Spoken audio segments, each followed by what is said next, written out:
Well, welcome everybody to the first of our afternoon panels here at OSCC16. This time last year, it was officially a viewer panel. Well, it has morphed. It is now beyond the viewer. During the course of last year, a lot of things have changed. I'm sure a lot of you are aware of the rapid take-up of hardware with so-called VR gadgetry. Different interface devices.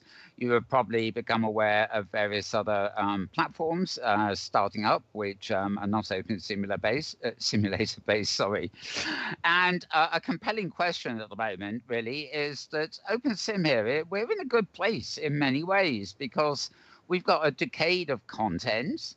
We got a prototype world or global platform, if you include the facility of the hypergrid to link us all together. And we have effectively a decade of communities or community. And this is a very important thing when we start talking about whether you call it social VR or simply our own immersive worlds.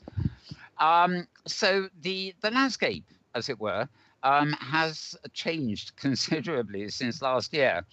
And we've got a different crowd, many of whom you will know here today, where we're going to look at it's not so much the viewer as the methodology, tongue twister there, of interfacing with the worlds themselves, so to speak. And joining me on the panel, we are running a bit late, by the way. I'm afraid we're still trying to get somebody connected, but I'll introduce the panel as far as I can go. Sitting next to me, we have somebody I'm sure you all know. He used to be a Linden. As a Linden, he had a specialty in education and community, but he's long since been a pioneer on OpenSim. And even before the days of Hypergrid Safari, he had the Hypergrid Adventurers Club. And so he also has a very good perspective on things as, you know, a user rather than a coder developer. So I'd like to welcome Pathfinder Lester, John Lester. Welcome, John. Awesome. Great to be here. Thanks. Right. Next to John, we have somebody else who may well be familiar with many of you. His name is Selby Evans. In fact, if you're familiar with that old place, Second Life, you might know him as Thinker of Melville. Amongst the many other, he's very much a benefactor of many things virtual worlds. I can't credit him enough. But amongst other things Selby runs is, well, I'll call it a project, my mind has gone blank. New Media Arts, that's it. And he has been talking for some time about a kind of roadmap and a system where that might be able to provide funding for it might be a viewer fix, it might be a dev fix or whatever. And he is, however, anxious, as are the people involved in it, that it should be kind of neutral and non-interfering. In other words, it's not like asking for something to be done for a proprietary reason. It's sort of the idea is to extend. He'll tell me if I'm wrong, but the idea is to extend the community and the facilities of OpenSim. Where, you know, we can map out things that could be fixed. I think I've got that right, haven't I? So welcome, Selby.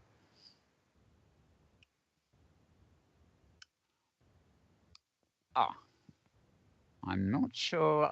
You may have your voice muted, Selby.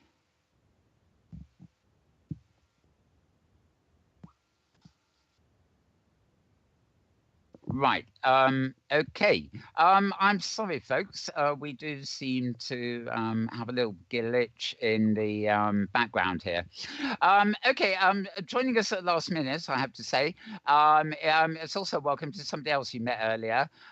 She's the CEO of Avacon, but she's also a member of the core OpenSim dev team, and that is Melanie Milland. So welcome, Melanie.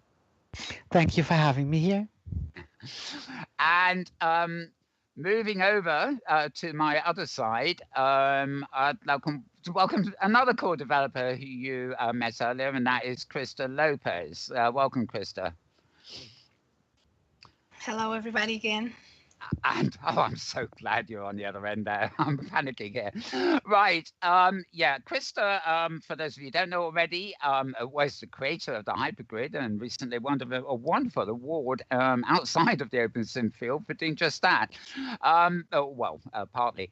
But she has also created a viewer which I think was around, yes, it was around last year. It's called the On-Look viewer. It is a viewer that is very much modeled on the code that the Singularity viewer uses, but she has a number of tweaks in it that allow you to allow a grid, for example, to modify things server side, so that when you hypergrid in to a particular grid, the server for that grid does allows the grid to instruct the viewer to remove facilities that would normally be available. For example, you can log into Crista's grid and suddenly find you can't teleport anywhere because there's no teleport facility. On the other hand, I'm not sure there's any.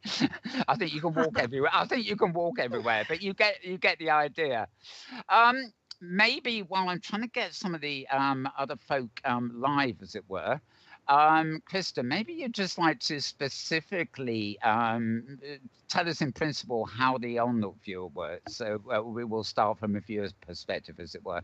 Sure. So here's what I did. I got really upset a couple of years ago with the user interface that these viewers have, that is sort of baked in and you cannot change anything.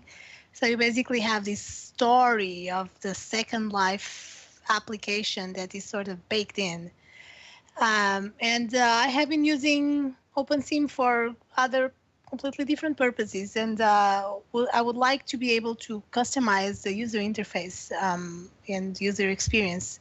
So not knowing much about the viewer side of things, I worked with one of the viewer developers to do just a little bit, just a few modifications on Singularity. So it's basically Singularity, but just very few modifications here and there to see how hard it would be to make it so that the viewer would receive a description of the user interface from the server when it connects, rather than being baked in.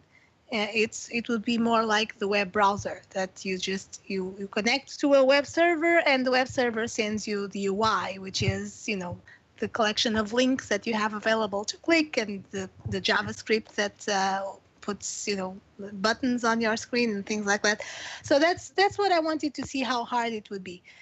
And the conclusion is, well, while it is possible to do a little bit of customization, for example, on the buttons that you see on the bottom and the menus that you see on the top. So it's possible to send a different description for those, which kind of helps. So if you want to make a very, very simplified viewer that has just 2 or 3 buttons at the bottom for the users who don't know much about it, then it's possible to do it. And also another thing that I did was to do a viewer that is just a viewer. So basically you don't present yourself as an avatar, you just view. And the avatarness is removed. So that is also possible. It's done in this On-Look viewer. But my conclusion in doing this exercise, which was really just an exercise, was that there's only so much that you can do with these little modifications. To do it right, you would have to completely re-architect the viewer and basically rip its guts out and wrap it under something completely different that would be completely customizable. And that's where I stopped, because that just takes an enormous amount of time. I know we've spoken before about the breadth of work it would involve to rebuild, even taking the environment, rebuild a modular viewer from scratch. But, who knows? Okay, I will come back to this later when we manage to get Eleanor's avatar over here, in fact.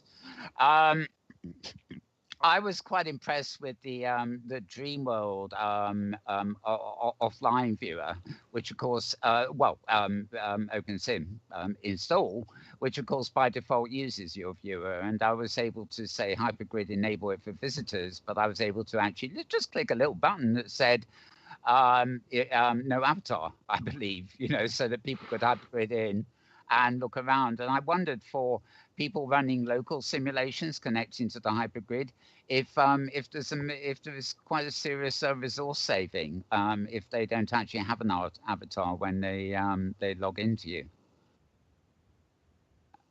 Again, Crista, I'm just thinking of your. If there's a what saving? Sorry, I missed that word. Well, if an avatar logs into a grid, say that I'm running on a local system, and is limited, the fact that they can log in using the unlocked viewer without and it doesn't show their avatar, presumably that's a bit of weight saving on my simulator, isn't it?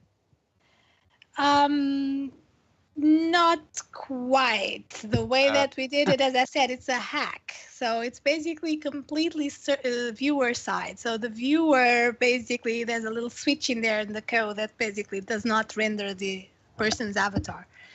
Okay. So from the point of view of the server, the way that we did, as I said, this was just a hack. It was an experiment in seeing how far we could take so the server still has the presence of the person, right? The person is still present, okay. It's connected, it's receiving data. So it's not very different in terms of heaviness. It's pretty much the same. Yeah. Well, you are actually gaining a little bit because you don't have to do any baking, texture transfer, and so on. Right. It's possibly a saving for the user rather than the grid that they're actually on. That's the point. Okay, I just want to check now that we got Selby with us. Are you there, Selby? Yeah, I'm here. I'm very sorry, but for some reason you weren't connected to the master stream at the very beginning when I introduced you. No, so no problem. I'm going to introduce you very briefly again. I basically told people that one of your ventures, they obviously know you already, New Media Arts, has had this idea of a kind of a roadmap and a possible source of funding for little things that really need to get done. And and the emphasis of this is to be one of non-interference. In other words, it could be there in limbo, as it were, to help out, whether it's open sim devs or somebody who wants a bit of finance to contribute some code that could be incorporated and stuff like that. So maybe you could just let me move to you next. In fact, maybe just tell us in brief a little bit about that project and what could be available. Particularly, it's very hard to put a bridge between a viewer panel that doesn't cross into devs and vice versa. It's an integrated system. But maybe, bearing in mind there are lots of little things, I think, that we heard at the VIP chat that people want fixed, especially users, and, how maybe your project could help with that. So I'll hand it to you. Well, of course, what we would need to do is identify those things. We can collect money, and if large amounts were donated, if any amount is donated, it can be tax-free in the United States, and we have to account for our money in any case. So we at least have an accounting, and essentially what we aim to do is to get some kind of statement, evidence. We would have to have evidence of what the people in OpenSim need, want, and so forth, and then given that, we would promote that particular thing and essentially do something like crowdfunding, but it would actually be handled directly by us. And essentially, we would seek to collect the funds to get that done. And then we would pay it out, possibly in the method that Talia had set up earlier in OpenSim Virtual, where essentially we find somebody who is qualified to do it, and we have a group that can evaluate the performance, and when they're satisfied that the performance is done, and we agree on a particular amount, then we pay that amount when the performance is done. Okay, before I turn to Pathfinder on this, actually, have you to date received a great deal of input in this? Sort of any input into, have you perceived people saying, oh, but they want this done and that done? Are there any particular things that you see taking priority? Well, we have not received a lot of input. And I'm thinking at the moment we're sort of marking time, or at least not proceeding rapidly because of the initiative of Halcyon, in that they are going to be doing things. And of course, we don't want to duplicate their effort. They will spend their money on accomplishing whatever they're going to do. Sure. And so we have not got, and essentially what we would have to do is find some way of establishing. Maybe we could get the input from Maria on actually how to do that. She may be able to collect the necessary information, because she does collect a lot of information. Right now we don't. Oh boy, she does. Yes, and she publishes it, which means which is also valuable to us. So if we were to, that might be the way that we would do it. But right now we're not in a good position to decide on what should be done, and actually my inclination is to think that the thing that is most desirable at this point is the browser viewer. Although actually Halcyon people are already working on that, and they've got something like 4 full-time people working on it, which is way beyond what we envisioned spending. And those people, now they will produce something that, when it's done, will be available as open source. So we would be able to use it. Yeah. Now, Eleanor, his hearing voice, unfortunately, her avatar is having a few problems. So I think we're just going to take liberties here. Hopefully, she'll make it. But meanwhile, there's somebody else has crashed. Pathfinder's gone. This is not good. I'll actually bring her into the chat, because I know I have her on voice. Because Eleanor, welcome to the panel, even though you're an invisible avatar for the moment. No, I'm not invisible. I'm just not up there. There's a difference. I'm here. Now, for those of you who don't know Eleanor Llyeyllyn, she is CEO, the big boss of Inworlds. And let's just say Inworlds is a fork. They're not hypergrid enabled, but they are actually what I would consider a fork of OpenSim. They are not the OpenSim core. They are the thing Selby just mentioned, which is Halcyon.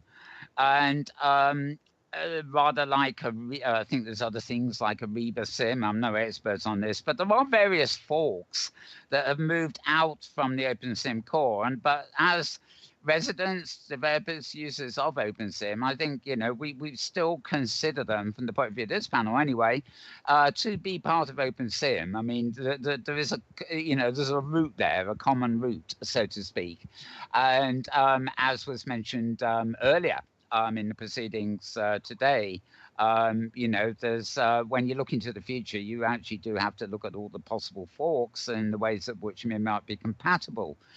Now, I'll let you, Ellie, tell people a little bit about the ways Halcyon has developed, in as a separate fork, as it were, from the original OpenSim. But I'll also bring up the thing that Selby just mentioned, and that is that we are your code, of course, has been adopted by the Moses grid, which is another closed grid, and not in any way public, in fact.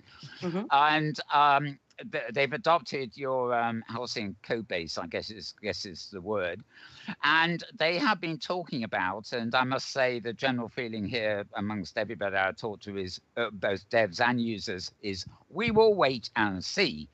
But they have been talking about implementing a viewer that will actually work on the web, and the idea is that it would be built in HTML5.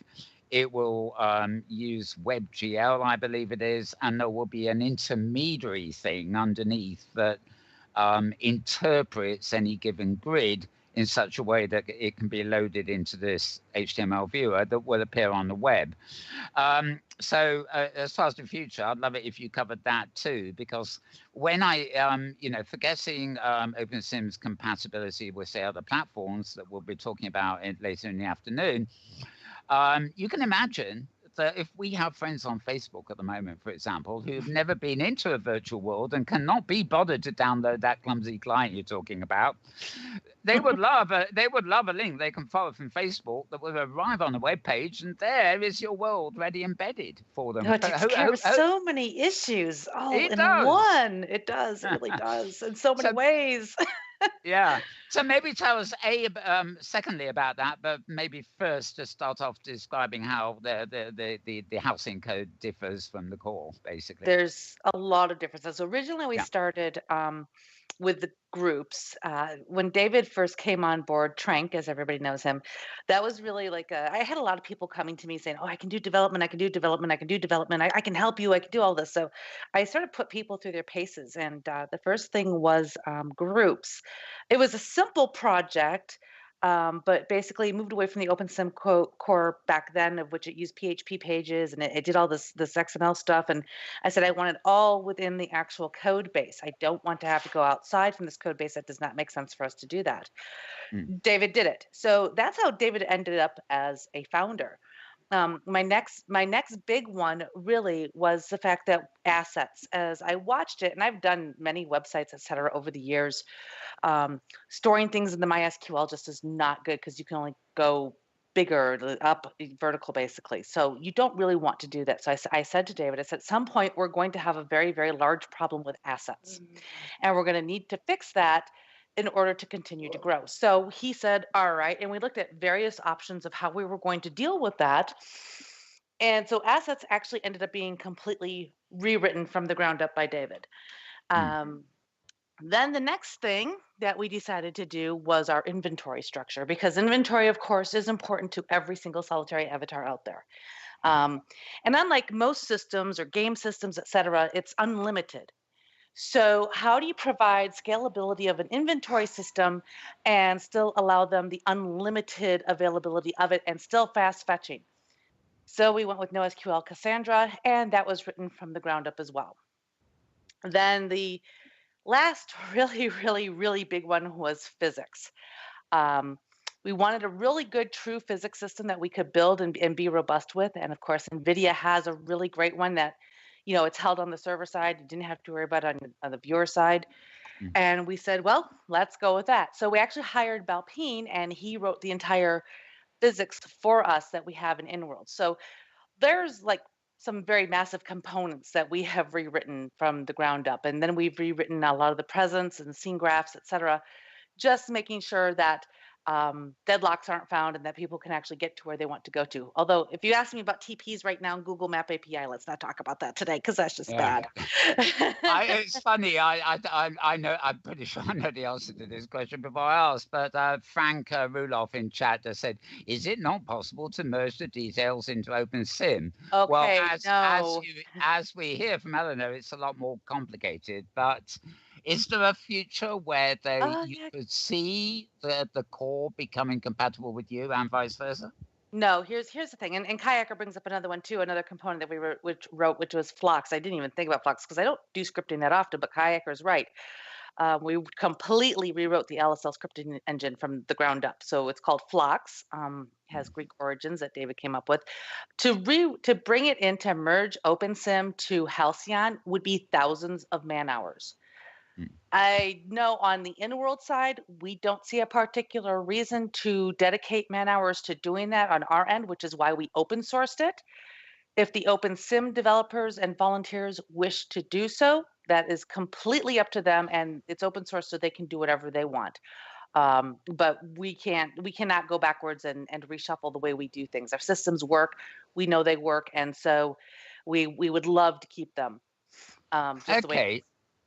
Well, continuing from that, let's move on to the fact that Moses, who at the moment, of course, are closed military training grid, the American Army, although I know they are sort of talking about changing their status from a military to some kind of civilian thing.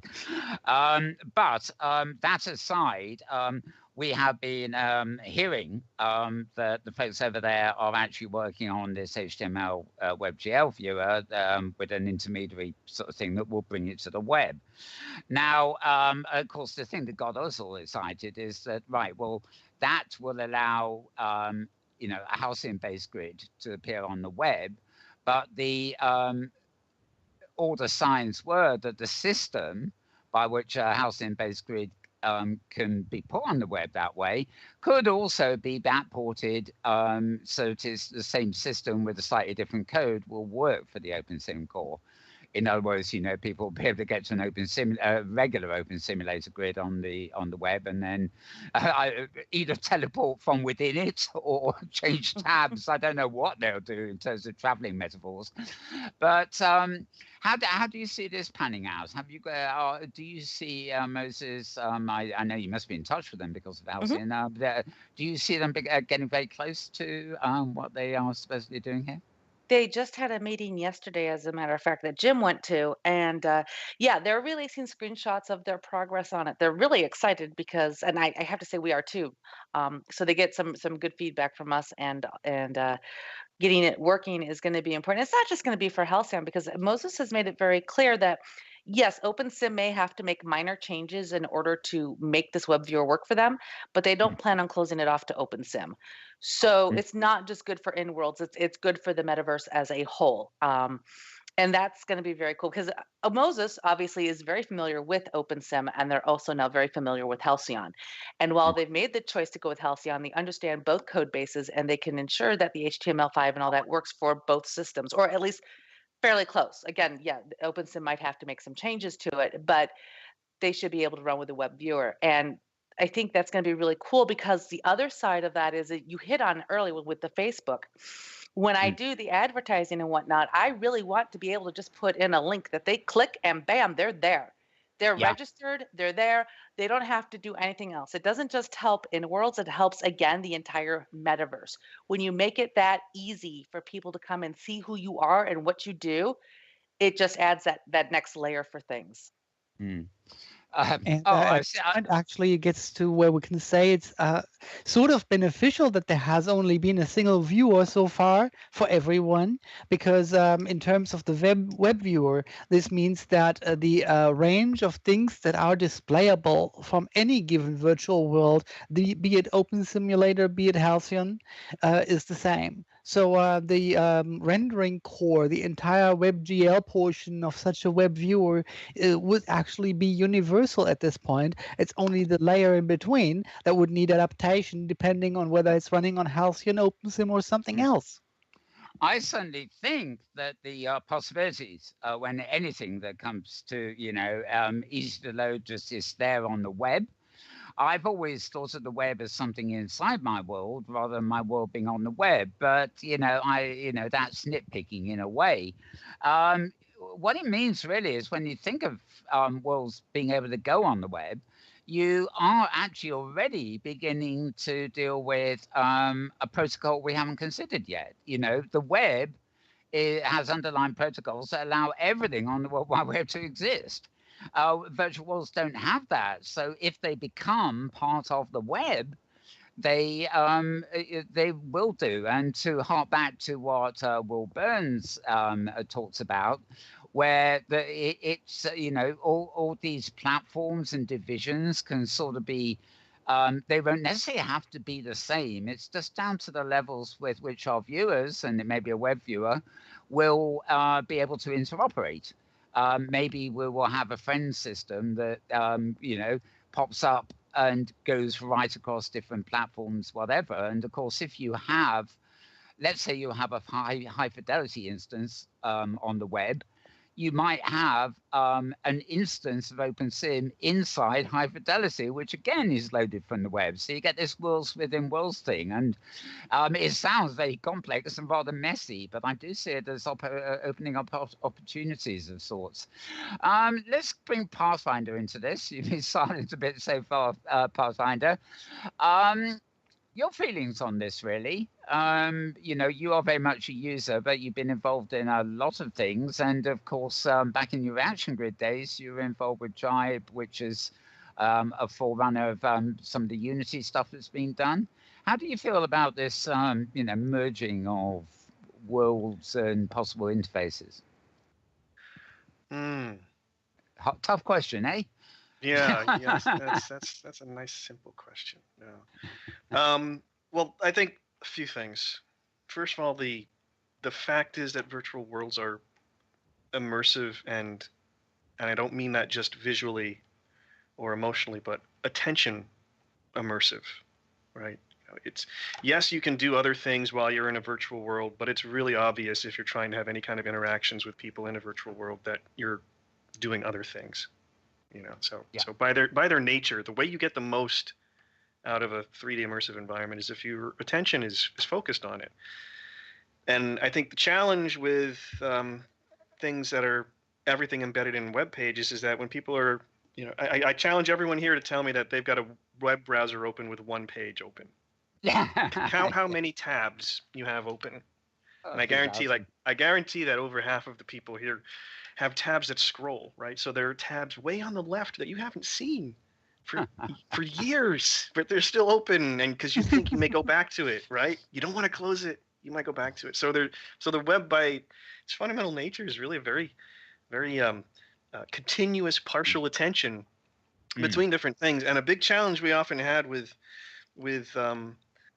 when we were doing a lot of virtual worlds embedded in web pages was just that the experiences that were being built were designed for very immersive experiences, but the people who would go visit them were often half engaged, and so it was a challenge there in terms of the expectation of how you use the technology. I'm not saying you can't have a fully immersive, I'm on this web page in this virtual world and that's all I'm focusing on, but if you look at also just the way people are being normalized, the experiences are being normalized, it's all about continuous partial attention. Everything that Facebook does is about continuous partial attention. Facebook is designed to be open up as one of your million tabs all the day long, with little alerts that pop up, little touches.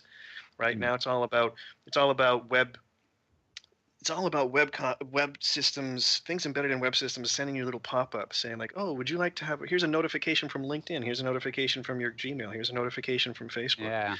Somebody sent you a little message. So, and my experience when I was doing a lot of work with embedding everything in a web browser, there was just a lot of challenges there. And I don't even want to go into the technical challenges too, where WebGL will choke to death on unoptimized content. It's unbelievable. Yeah. Unbelievable. Yes. And also, you can, and you can also get into these sort of religious war discussions where it's like, the browser won, it's the killer app. And it's like, at the same time, you can actually download things. And, a lot of people do. Look at the bottom of your screen. Yeah, but lots of people can't be ours to do it. Yes, this is the problem. Yeah, I mean, you've touched on a very good thing there, and that is, okay, I click on a link in Facebook. It allows, non-metaverse friends, as it were, in Facebook to come and visit my world. And it will, probably initially be a simple viewer, so they just view, they can't build or anything. They might even be logged in as an anonymous guest avatar.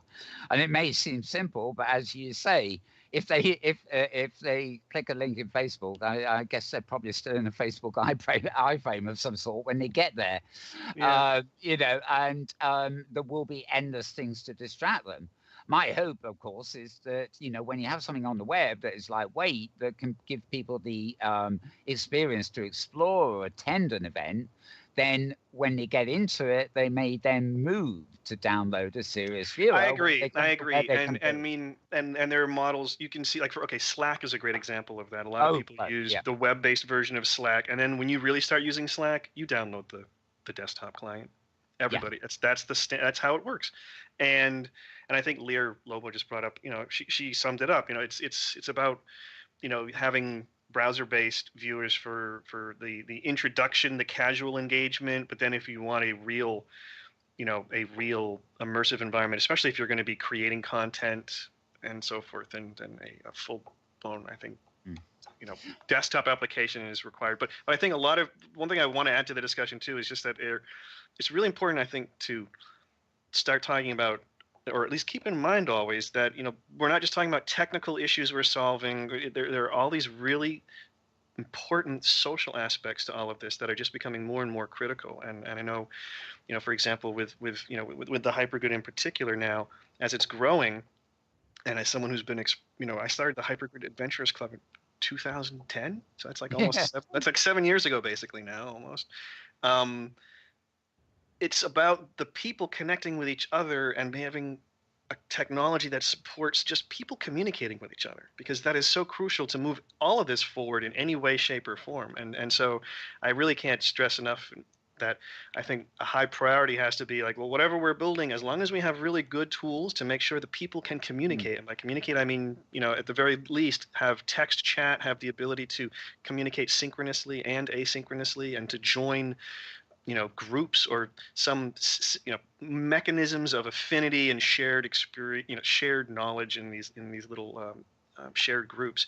And a lot of times, discussions get really deep into the technical stuff, the rendering, the backbone infrastructure, which are all critical. I totally agree. But the social stuff is just going to become more and more important, and that's how all this stuff grows. The adoption grows based on the communities that are leveraged and enabled. The more you enable the communities, the more you allow people to create compelling events that encourage more people to come and attend them. And the one little story I have to share really quick is I remember when I was at Linden Lab, because I have to always share some story when I was back at Linden Lab, because people always ask. And when I was there, and some people have heard this before, but I was looking, this was early 2010, I think, no, 2005 or 6. This was 2005. This was within the first year I started. And I was looking at how the system worked to support communication between people, because that was my focus in community development side of things. And I talked to one of the developers and I said, so when you start an instant message with someone, how come we can't see the other person when the other person is typing? And they said, well, that's not really important. We're focusing on, this rendering stuff and these other things. And I said, this is really important. If you look at how people use instant messaging, it is critical to understand when the other person is in the middle of composing something, because that seriously affects the flow of it. And they were like, really? And it's fine, because their focus was on the more they were very much focused on the engineering aspects, and I was trying to bring their attention to the social aspects of it. And so they added it. That was one of the things I'm most proud of. The other person is typing thing was added to the code, because I bugged some people at Linden Lab about that. But those are the kinds of things, and they may seem trivial, they may seem not technically interesting even to solve, but if you can enable people to communicate, I see with the explosion of the hypergrid, with the hypergrid Safari, and being on, seeing what Thurs has been doing with all of that, people are, Crista, people are using all of those chat across grid tools. They're exchanging inventory between grids over, by dragging content to people's profiles. They're using it more and more now. And so those, that's awesome. All the time. Yeah, I think that there is, even in our world of OpenSim and the hypergrid, there is, it's very easy to see a disconnect sometimes between the tech, which obviously fascinates some people, and actually the general user. And, when you're talking about the communication tools and these little touches, these are the things that, are the actual user is going to respond to. And moving on from this, we will be looking at more about the future of social VR later in the afternoon. We will have somebody from Signwave Space. We will have somebody really queued up on the hardware VR, Roblin VR, and Adam Frisbee will be with us. We'll be looking at that separately. But when we look at VR tech at the moment, and this is related to the viewer, too many people seem to be thinking that the technology is the be-all and end-all of it. Most of the stuff you see in headsets now is not social VR at all. It's simply experiences that look good in surround vision, be it panorama, be it 3D video, or maybe a sort of immersive world that isn't really a social world, if you see what I mean. And really, there is a disconnect there, because when I consider the future of OpenSim, as I said at the beginning, I include Ariba, Forks, and Halcyon and stuff in that general field, but also I see the ability for people to say view it in a headset, view it on an iPad, and here again the HTML5 thing would be perfect. All these different ways you can access the world. The viewer is not always the desktop viewer we're thinking about. It is it's linked to the inputs and output devices you actually use to interact, but you have to consider them separately. I mean, who cares whether I'm looking at the screen now or whether I'm in a headset or watching it on a mobile phone, which I don't think I can yet. The hardware and the devices, hopefully you can be on all of them. But that is very separate from the experience you create. And I think you have a very good point about, I love the idea that we can be on the web and say, I could have one world on a prim in another world, if you see what I mean, and do all sorts of crazy stuff. But or you can take it from the web end. But I have to agree. One of the things I always pushed about the metaverse to people was, it's actually, in a fast-moving world where there's so much distraction, this is a place where you can come and slow down. And I don't mean slow down in just go to sleep. I mean, just slow down, chill out a bit and focus on something instead of all the distractions that you will have on the web or even in real life these days. Just very briefly, we're running short of time now. Typically, it always goes too fast. I don't know, how do each of you feel about not so much any particular viewer, but the need for and the likelihood of us being adaptable to new interfacing devices, be it the input devices like the Leap Motions, or be it what I call the output devices like the motorcycle helmets with screens in them, headsets. How do you feel we're addressing this enough without destroying what we've already got? As a motorcyclist myself, I really don't want a VR on my helmet on the inside. I'm just going to say that here and now. Yeah, that would cause accidents. Neither do I. Just thought I'd throw that out there. Yeah, I on my part, I agree with what Pathfinder was just saying, that the virtual worlds requires sort of almost full attention, and that kind of interaction is very different than the ones that you have casually on Facebook and things like that. So to have a full virtual reality experience, you really need something powerful, at least a rich graphics client like this, or all the way to VR goggles.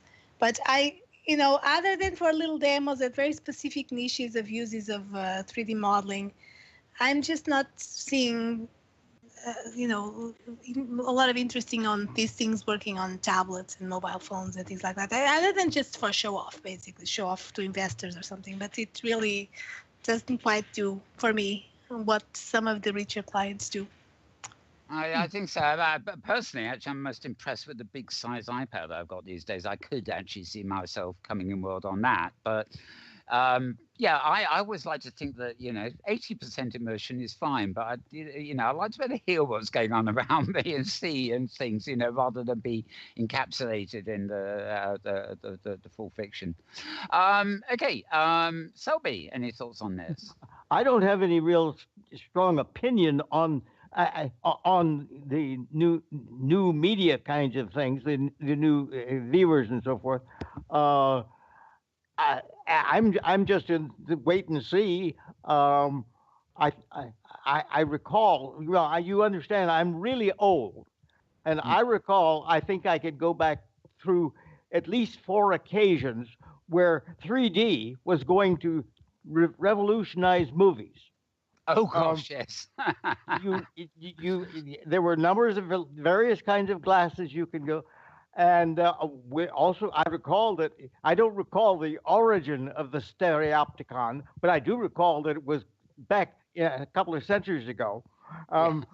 and somehow I note that these have not been all that successful. So I'm going to wait until I see more evidence. I think, yeah. I think a lot of these things are very well received, especially if they're in a cheap price bracket like cardboard or something. But the novelty wears off. I know that the one I've got is. I think I used it for one day, and it's been on the shelf ever since. It's Oh, that's it's an not. expensive thing to do then. Yeah, I mean, well, what for $15 or something? I mean, it was it was a novelty, and it is nice, but it's only when I was little, they had this thing that you could put a disc in there that had like 8 stereo pictures. It was Viewmaster. Yeah. And that was something that was probably found in every corner of every child's room back in those days. It's you go through the disc once and that's it. You can you can get the new Viewmaster now from the Apple Store, and it is the old Viewmaster with cardboard added by the look of it. I mean, it's a very peculiar thing. Melanie, in your do you see these environments taking off? Are people really going to put on this immense hard work kit? Or is, as we suspect, it's the social engagement that's really the key? Well, it's really a mixture of both. As people explore novelty things, some will stick with it because they just like the environment, presentation, the immersion, whatever. Other people would stay on the fringes and communicate, making up a social critical mass that wouldn't be possible with people only using immersive methods. So you'd still have chat. You may have voice with people using headsets or not using headsets, typing outside on a website or on a mobile device, and it's all just a matter of people growing closer together and everybody going into the degree that they currently feel like doing. So they would possibly put on a headset to do some role play, but then they would chat on their phone while they are somewhere outside. I suspect that is the case. I've suddenly realised we have to wrap. It's amazing how quickly an hour goes.